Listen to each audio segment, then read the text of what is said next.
আর এবার নজর থাকবে রাজ্যের আবহাওয়া কিরকম থাকবে।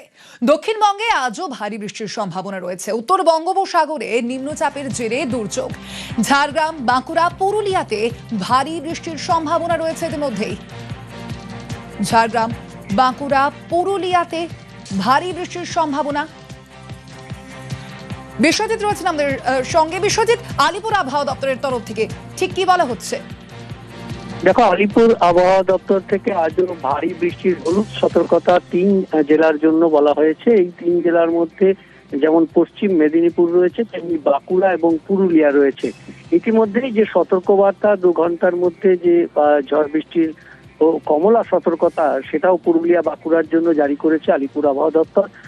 যে নিম্নচাপ এই মুহূর্তে ঝাড়খণ্ড এবং সংলগ্ন গাঙ্গেয় পশ্চিমবঙ্গ ও উত্তর ওড়িশার উপর অবস্থান করছে এবং কিছুটা উত্তর পশ্চিম বঙ্গোপসাগরের উপর, তার প্রভাব আজও থাকবে। মৎস্যজীবীদের আজ পর্যন্ত সমুদ্রে যেতে নিষেধ করা হয়েছে এবং এই যে নিম্নচাপ, তার যে প্রভাব, তাতে আজ মেঘলা আকাশ, মূলত আংশিক মেঘলা আকাশ কোথাও কোথাও, এবং বজ্রবিদ্যুৎ সহ কলকাতা সহ দক্ষিণবঙ্গের সব জেলাতেই বিক্ষিপ্তভাবে হালকা মাঝারি 2-1 পশলা বৃষ্টির সম্ভাবনা রয়েছে, এমনটাই আলিপুর আবহাওয়া দপ্তর জানিয়েছে। আগামীকালও বেশ কিছু জেলাতে, মূলত পশ্চিম এবং উপকূলের জেলাতে বজ্রবিদ্যুৎ সহ হালকা মাঝারি বৃষ্টির সম্ভাবনা থাকবে। তবে ভারী বৃষ্টির সম্ভাবনা আগামীকাল থেকে কমবে, এমনটাই জানাচ্ছে আলিপুর আবহাওয়া দপ্তর। ওকে। মিত্র ইনস্টিটিউশনে ছাত্রকে সাপের কামড়। প্রথম শ্রেণীর ছাত্রকে বাঁ হাতে কামড়। বাথরুমে যাওয়ার সময় সাপে কামড়। মিত্র ইনস্টিটিউশনে ছাত্রকে সাপের কামড়ের এই ঘটনা। কিন্তু এই সাপ এলো কোথা থেকে মিত্র ইনস্টিটিউশনে, জানবো। অনুপ রয়েছেন আমাদের সঙ্গে। অনুপ, কি জানতে পারা যাচ্ছে এই বিষয়ে? দেখো তো, সকাল থেকে 8টার সময় ঘটনার সূত্রপাত। এই যে ক্লাসরুম, একবার দেখানোর চেষ্টা করবো। এই যে ক্লাসরুম, যখন এখানে ক্লাস 1-এর ছাত্র, তিনি যখন ক্লাস করছিলেন, পরবর্তী ক্ষেত্রে যখন বাথরুমে যাওয়ার সময় কিন্তু একেবারে সাপের কামড় তার বাঁ হাতে দেয় এবং সাপ যখন তার বাঁ হাতে কামড়ায়, পরবর্তী ক্ষেত্রে অন্য যে পড়ুয়া, তারা প্রথমে কিন্তু স্কুল কর্তৃপক্ষ তাদেরকে গোটা বিষয়টি জানায় এবং তৎক্ষণাৎ তাকে নিয়ে যাওয়া হয় এসএসকেএম হাসপাতালে। এই মুহূর্তে স্কুল চত্বরের বাইরের ছবিটা, মিত্র স্টেশনের বাইরের ছবিটা দেখানোর চেষ্টা করবো। যারা অভিভাবক, তারা কিন্তু এসে ভিড় জমিয়েছে, তার কারণ তারাও আতঙ্কের মধ্যে রয়েছে। তার কারণ তাদেরও বাচ্চারা কিন্তু এখানে পড়াশোনা করেন এবং সেই কারণে ইতিমধ্যেই দেখানোর চেষ্টা করবো ছবিটা, যে বহু পড়ুয়া যারা এখনো পর্যন্ত স্কুলের মধ্যে রয়েছে এবং বাইরে যারা অভিভাবক, তারা অপেক্ষা করছে। এবং আজকে গত 2 দিন আগে স্কুল কর্তৃপক্ষের বিরুদ্ধে অভিযোগ করছে এই পড়ুয়ারাই কিন্তু এখানে একটি সাপের দেখা পেয়েছিল। পরবর্তীতে তারা জানায় যে স্কুল কর্তৃপক্ষকে, কিন্তু স্কুলের যে ম্যাডামকে জানানো হয়েছে, তিনি কোনো রকম কর্ণপাত করেনি বলে এমনটা অভিযোগ করছে, যা নিয়ে কিন্তু আতঙ্কের একটা পরিস্থিতি তৈরি হয়েছে। 2-1 জন অভিভাবক যারা আছে তাদের সঙ্গে কথা বলার চেষ্টা করবো, যে তাদেরও বহু যারা অভিভাবক তারা বাইরে আছে, তাদেরও যারা বাচ্চা, তারা কিন্তু একদমই। অনুপ, ঠিক এখানে তোমার কাছে অনেক কিছু জিনিস, অবশ্যই বেশ কয়েকটি প্রশ্ন রাখবো। যে বন দপ্তরের আধিকারিকরা সেখানে উপস্থিত হয়েছে এবং তারা কি সেই সাপটির খোঁজ পেয়েছে ইতিমধ্যেই? তবে স্কুলের মধ্যে ইতিমধ্যেই বন দপ্তর আধিকারিক, ভবানীপুর থানার পুলিশ তারা রয়েছে এবং তারা ইতিমধ্যেই সেই সাপটিকে খুঁজে বের করার চেষ্টা করছে কোথায় রয়েছে। কারণ পড়ুয়ারা যে অভিযোগ করছিল, গত 2 দিন আগে এই সাপটি যখন দেখেছিল, স্কুলেরই ম্যাডামকে জানিয়েছিল, কিন্তু কোনো কর্ণপাত করেনি। তারা যে অভিযোগ করছে যে 2 দিন আগে অভিভাবকদের সঙ্গে কথা বলবো, একটি সাপ দেখেছিল, অভিভাবকরা তারা প্রত্যেকে জানিয়েছিল, কিন্তু স্কুল কর্তৃপক্ষ তো বলছেন ব্যবস্থা নেয়নি। তাদের গাফিলতি অবশ্যই মর্নিং এ গাফিলতির জন্য আজকে ডে সেকশনের প্রত্যেকটা গার্জিয়ান, প্রত্যেকটা বাচ্চা সাফার করছে। আমরা সকালে বাচ্চা দিয়েছি, এখনো বাড়ি ফিরতে পারিনি। এটা কোনো প্রশ্ন হলো? একটা সাপের স্কুলে শুনছি, স্কুলের ভিতরে সাপ আছে, বাচ্চা সেখানে আছে, আমরা আতঙ্কিত হবো না? বাচ্চারা অবশ্যই, বাচ্চাগুলো ভিতরে আছে বলে আমরা এখানে দাঁড়িয়ে আছি। স্কুল কর্তৃপক্ষ কিছু বললো? স্কুল কর্তৃপক্ষ ছুটি দিয়ে দিল, 2:15-তে ছুটি ডিক্লেয়ার করলো।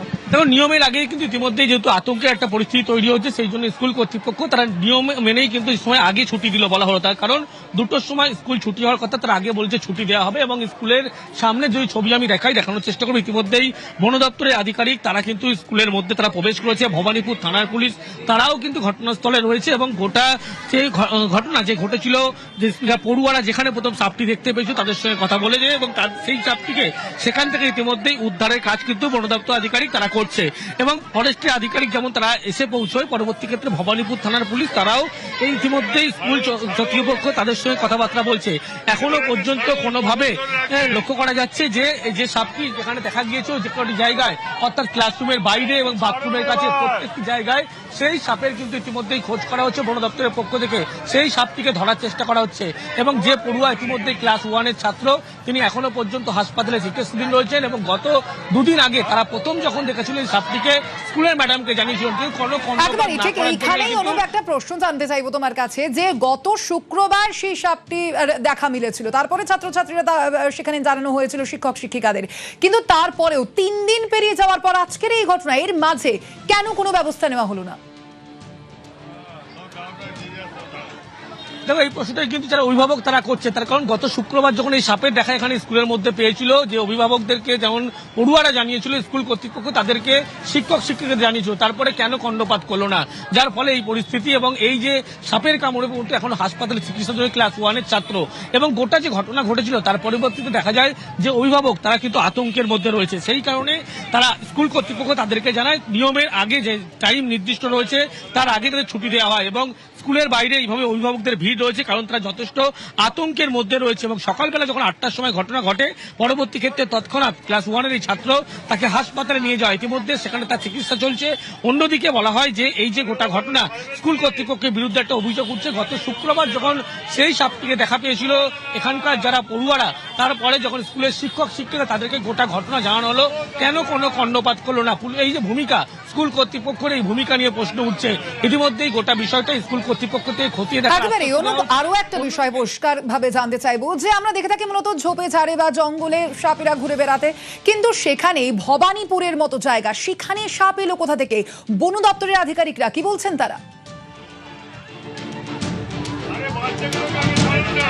ভবানীপুরের মতো একটি জায়গা যেখানে কিন্তু নামকরা একটি স্কুল, যে মেট্রো ইনস্টিটিউট নামকরা অত্যন্ত স্কুল, এই যে স্কুলের মধ্যেই কিন্তু লক্ষ্য করা যায় সেখানে এই সাপ কিভাবে আসলো সেটা নিয়ে কিন্তু আতঙ্কের একটা পরিস্থিতি তৈরি হয়েছে। রক্ষণাবেক্ষণ বা ভিতরে পরিষ্কারের কোনো অভাব ছিল যে কারণে এই ঘটনা। শুধু তাই নয়, গাফলতি যখন প্রশ্ন উঠছে বলা হচ্ছে গত শুক্রবার যখন এই ঘটনা প্রথম তারা বাচ্চারা যখন পড়ুয়ারা এই সাপটির দেখা পেয়েছিল তার পরবর্তী ক্ষেত্রে যখন শিক্ষক শিক্ষিকা তাদেরকে জানিয়েছিল তারা কেন কোনো ব্যবস্থা নিল না, যার পরবর্তীতে দেখা গেল আজকে এত বড় ঘটনা ঘটলো এবং কি ধরনের সাপ ঢুকেছিল ভিতরে এখনো পর্যন্ত বন দপ্তর আধিকারিক তারা কিন্তু খোঁজ করছে।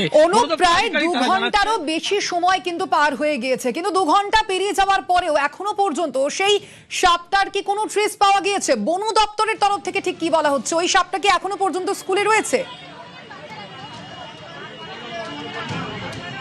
তো বন দপ্তরের পক্ষ থেকে ইতিমধ্যেই গোটা জায়গায় যেখানে সাপটিকে বারবার দেখা গিয়েছিল গত 2 দিন আগেও, সেই সমস্ত জায়গায় পড়ুয়ারা কোথায় দেখতে পেয়েছিল সেই সমস্ত জানার চেষ্টা করছে এবং বাথরুমের কাছে যেখানে সাপে মূলত এখন যে ক্লাস 1-এর যে ছাত্র যাকে কামড়ানোর ঘটনা ঘটেছে সেই জায়গা কিন্তু ইতিমধ্যেই খোঁজ চালাচ্ছে। অন্যদিকে ক্লাসরুমের পাশে যেখানে এই সাপটি দেখা পেয়েছিল সেই জায়গাটাও খোঁজ করা হচ্ছে, অর্থাৎ স্কুলের চারপাশ এবং স্কুলের ভিতরে প্রত্যেকটি জায়গায় এই সাপটির ইতিমধ্যেই খোঁজ করা হচ্ছে বন দপ্তরের পক্ষ থেকে। মনে করা হচ্ছে সাপটি এখনো পর্যন্ত স্কুলের মধ্যেই রয়েছে, সেই কারণে ফরেস্ট্রি আধিকারিক তারা এসছেন, ভবানীপুর থানার পুলিশ তারা এসছেন।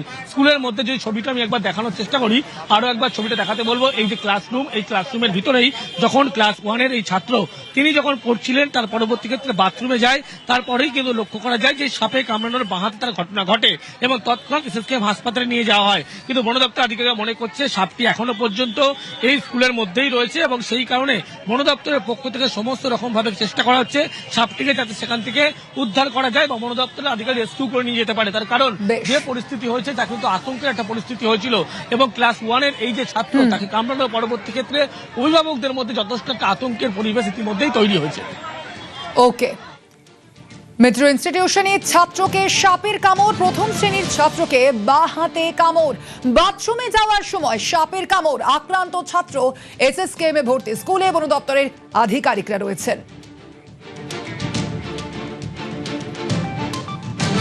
আমি আসার সময় ফোন করেছে আমাকে মর্নিং এর, যিনি টিআইসি মানে ভারপ্রাপ্ত প্রধান শিক্ষিকা, ওদের গ্রাউন্ড ফ্লোরে অপেক্ষা করছি, আপনার জন্য একটু আসুন। ততক্ষণে তনুয়ায় আছেন আমাদের ও বললো যে স্যার একটা সাপে কামড়েছে, আমি অলরেডি কেএমসি বা ফরেস্ট ডিপার্টমেন্টে ফোন করছি। ক্লাস 1-এ পড়ে একটা বাচ্চা, ওকে ওই বাথরুমে সাপটা কামড়েছে, ও খেয়ালও করেনি বোধহয়। আরেকটা বাচ্চা এসে বলেছে, এসএসকেএমে ভর্তি করেছে, মোটামুটি ঠিক আছে শুনলাম এই মাত্র। গাছোপড়ে মহিলার মৃত্যু। এসএসকেএম হাসপাতালের এই ঘটনা, ট্রমা কেয়ারে নিয়ে গেলে মহিলার মৃত্যু। রয়েছেন আমাদের সঙ্গে প্রীতি। ঠিক কি জানা যাচ্ছে, ঠিক কি ঘটনা? দেখো, এসএসকেএম হাসপাতালের ভিতরে ডিপার্টমেন্টের বাইরে, ওপিডি ডিপার্টমেন্টের বাইরে বসার জায়গা থাকে। যারা রোগীদেরকে দেখতে আসেন তারা কিন্তু মূলত ওখানেই অপেক্ষারত অবস্থায় থাকেন। যেমনটা জানা যাচ্ছে, সকালেই একটি বড় গাছ এই যারা রোগীর পরিজনরা ওখানে বসেছিলেন তাদের উপর পড়ে। এই ঘটনায় 2 জন আহত এবং একজনের মৃত্যু হয়েছে। যার মৃত্যু হয়েছে রাহিতা দেবী, তাকে যখন আশঙ্কাজনক অবস্থায় ট্রমা কেয়ারে নেওয়া যাওয়া হয় এবং সেখানেই তাদের চিকিৎসার পর কিন্তু তার মৃত্যু হয়। বয়স তার 46 বছর এবং নলহাটির বাসিন্দা তিনি, এমনটাই আমরা জানতে পারছি। এর পাশাপাশি আরো 2 জন এফেক্টেড হন, তাদেরকেও কিন্তু তারা একটা বিষয় স্পষ্টভাবে জানতে চাইবো তোমার কাছে, যে যেখানে এই ঘটনা ঘটেছে সেটা কি আদৌ কোনো বসার জায়গা, যে সেখানে এই রোগীর যে পরিবার তারা সেখানে গিয়ে বসতে পারেন?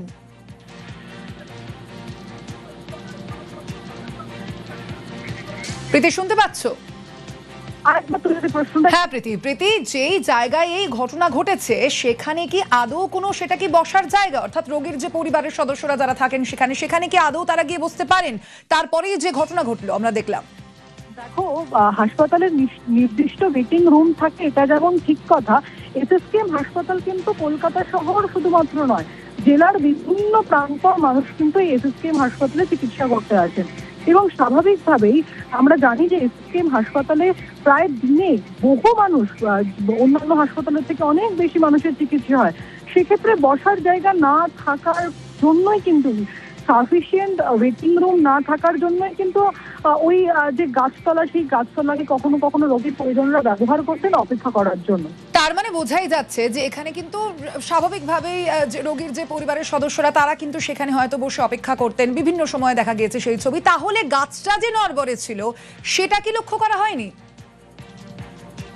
একদমই স্বাভাবিক, এই প্রশ্নটা তো থাকবেই, কারণ অবস্থায় রয়েছেন, তার লোকজন আসছে এবং তাকে দেখে এসে তার মৃত্যু হলো। কিভাবে হচ্ছে, হাসপাতালের ভিতরে থাকা গাছ, সেই গাছ নড়ছে, যা কর্তৃপক্ষ নজরে আসেনি, নজর এড়িয়ে গিয়ে এই ঘটনা ঘটেছে। স্বাভাবিকভাবেই এই প্রশ্ন তো থাকবে।